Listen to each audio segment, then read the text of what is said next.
Hello everyone, কেমন আছো তোমরা সকলে? আশা করি তোমরা সকলে ভালো আছো। আজকে একটা নতুন ব্লগে সকলকে স্বাগত জানাই। আজকে সবাই রেডি হয়ে বেরিয়ে পড়েছি দিদির বাড়ির উদ্দেশ্যে যাওয়ার জন্য। আজকে পুপের জন্মদিন, তার জন্য আজকে দিদির বাড়িতে আসা। বাড়িতে আসা মাত্রই মাম্পু এত কান্নাকাটি শুরু করে দিয়েছে, লোকজন দেখে তাকে তো থামানোই যাচ্ছে না। কিন্তু এইদিকে পুপের জন্মদিনে প্রিপারেশনও শুরু হয়ে গেছে, কেক কাটিংয়ের। আজই পুপের জন্মদিনের ডেকোরেশন থেকে কেক অর্ডার সব কিছুই একা বৃষ্টি নিজের হাতে করেছে, নিজের ছোট বোনকে সারপ্রাইজ দেওয়ার জন্য। খুব সুন্দরভাবে অর্গানাইজ করেছিল বৃষ্টি আজকের পুপের বার্থডেটা। মাম্পু তো পুপের কাছেই আসতে চাইছিল না, এত পুপের বন্ধু বান্ধব এসেছিল আর নতুন জায়গায় গেছে এই দেখে মাম্পু তো কান্নাই থামাচ্ছে না। পুপে কেক কাটিংয়ের পর মাম্পুকে কেক খাওয়াতে আসা মাত্রই মাম্পু মুখ ঘুরিয়ে দিচ্ছে, সে আর কেক খাবে না। তারপরে বৃষ্টি কিছু বেলুন মাম্পুর জন্য এনে দিতে সে বেলুন পেয়ে কিছুটা হলেও কান্না থামিয়েছিল। মাম্পু এই ফার্স্ট টাইমই দিদির বাড়িতে এসেছে, তাই মনে নতুন জায়গা দেখে ওর এত কান্নাকাটি। পুপের জন্য আমরা যে সকল গিফটগুলো আজকে নিয়ে এসেছি তারপর মা সেগুলো পুপেকে এক এক করে বের করে দিয়েছে। কালকে পুপের জন্য জামা কিনতে গিয়ে তো আমার তো নাজেহাল অবস্থা হয়ে পড়েছিল। আমরা সকলে মিলে তারপরে গেলাম যেখানে খাবার আয়োজন করা হয়েছে সেখানে, মানে তিনতলাতে দিদির বাড়িতে একটা হল রুম আছে, অনেক বড়, আর সেখান থেকে ট্রেন যাচ্ছে, খুব সুন্দরভাবে দেখাও যায়। মাম্পুকে দাঁড়িয়ে সেটাই দেখানোর চেষ্টা করলাম আমরা, কিন্তু তাতে ইন্টারেস্টই নেই দেখছি ট্রেনের প্রতি। পুপিকে আজকে মাটির থালা বাটি গ্লাসে ওর জন্মদিনে ভুড়িপো সার্ভ করা হয়েছিল। আইটেম তো অগুন্তি ছিল, আর কিন্তু পুপের মাটনের দিকে দেখলাম ঝোঁকটা বেশি, তাই প্রথমেই মাটন তুলেই খেতে যাচ্ছে।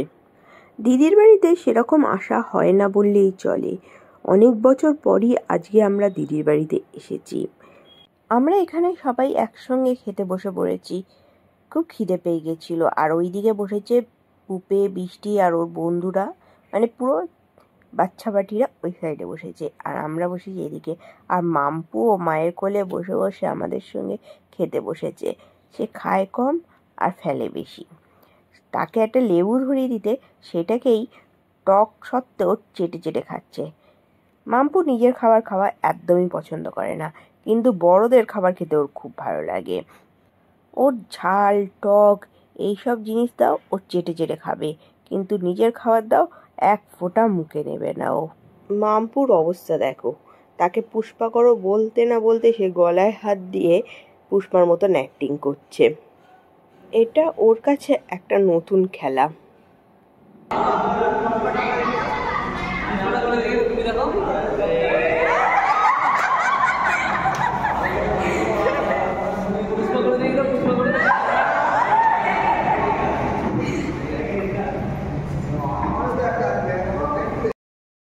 খাওয়া দাওয়ার পর সবাই মিলে একসঙ্গে বসে গল্প আড্ডা মারা শুরু হলো। বৃষ্টির কাছে অনেক ইনডোর গেম ছিল, সেগুলো নিয়েও খেলা হচ্ছিল, আর মাম্পু তো টেডি বিয়ার নিয়ে খেলতেই ব্যস্ত। বৃষ্টিদের বাড়ি আগ্রার সন্তোষপুর, ওদের বাড়ি থেকে কিছুটা দূরেই আগ্রার ঘাট।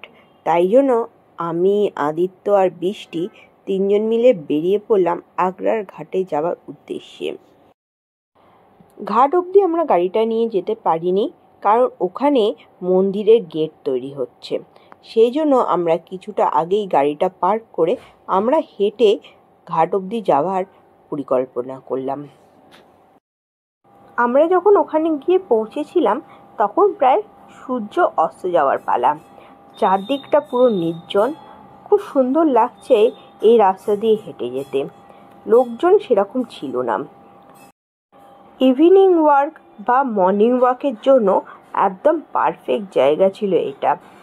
আমি প্রথমে না করছিলাম এখানে আসার জন্য, যদি না আসতাম খুব বড় মিস করতাম। একটা সাইডে পুরো গ্রিনারি, দেখেও মনটা খুব ভালো লাগছে। দূরের যে মন্দিরটা দেখছেন সেখানেই যাব, ওইটাই এখানে আগ্রার কালী ঠাকুরের মন্দির। দূরে যে মন্দিরটা দেখা যাচ্ছে ওই মন্দিরেই আজকে আমরা যাব। ওইটাই আগ্রার কালী ঠাকুরের মন্দির। আর দেখুন সূর্যের আলোটা জলের ওপর কি সুন্দর পড়েছে। এখানে এসে দেখলাম মূল মন্দিরের সঙ্গে একটা নাদ মন্দির আছে। মা কালীর মন্দিরটাই এখানে প্রধান মন্দির। তাছাড়াও ছোট ছোট অনেক ঠাকুরেরই মন্দির আছে, যেমন লোকনাথ বাবা, শিব ঠাকুর। তারপরে আমি সিঁড়ি দিয়ে উঠে গেলাম মাকে দর্শন করার জন্য। আগে আগ্রার কালী ঠাকুরের মন্দিরের কথা আগে অনেকবারই দিদির মুখে শুনেছি। আজ মায়ের কাছে আসতে পেরেছি আর মাকে দেখতে পেরেছি, এইটা ভেবে মনটা সন্তুষ্ট লাগছে।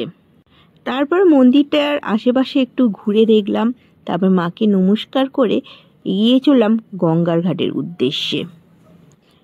এই গঙ্গার ঘাটটা আজকে এসে তো অবাক, জল পুরো প্রায় উঠে এসেছে বললেই চলে।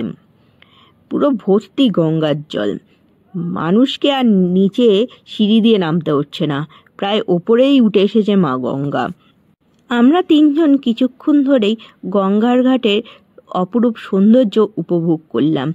এত সুন্দর চারদিকটা লাগছে, আর হালকা হালকা মৃদু বাতাসে প্রাণটা যেন জুড়িয়ে যাচ্ছে। এবার চলো বাড়ি ফেরা যাক। দূরে দেখলাম যে কাশফুল ফুটে আছে, তো আদিত্যকে বললাম চল ওই কাশফুলের বনেই যাব।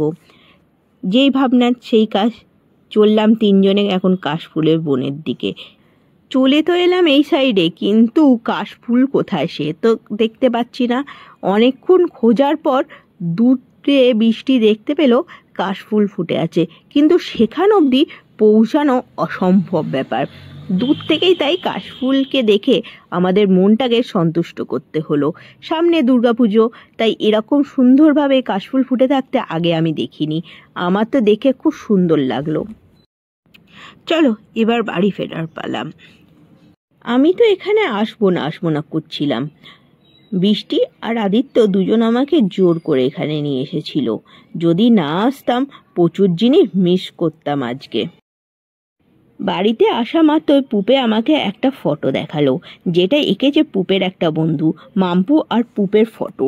জানি না তোমরা কতটা এই ফটোটা ক্যামেরাতে বুঝতে পারছো, কিন্তু সামনে দিয়ে দেখতে হেবি সুন্দর লাগছে।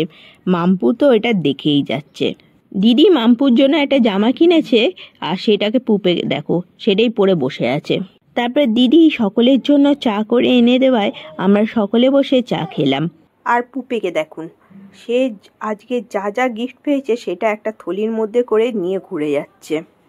পুপে মোবাইলে লাল টমেটোর গানটা চালিয়ে দিয়েছে বলে মাম্পু দাঁড়িয়ে দুলে দুলে কি নাচছে। এখন আর মাম্পুর বাড়ি যাওয়ার মুডই নেই, সে তো বেলুন নিয়ে খেলতে ব্যস্ত। তাকে বলছি চল রে এবার বাড়ি চল, সে বেলুন নিয়ে খেলে যাচ্ছে। তারপর সবাই মিলে করলাম একটু ফটোশ্যুট, তারপর সবাইকে টাটা বলে বাড়ির দিকে রওনা দিলাম। আজকের ভিডিওটা এইটুকুই। ভালো লাগলে লাইক, শেয়ার অ্যান্ড সাবস্ক্রাইব করতে ভুলো না। সকলে ভালো থেকো, সুস্থ থেকো আর সকলকে ভালো রেখো। Tata, by.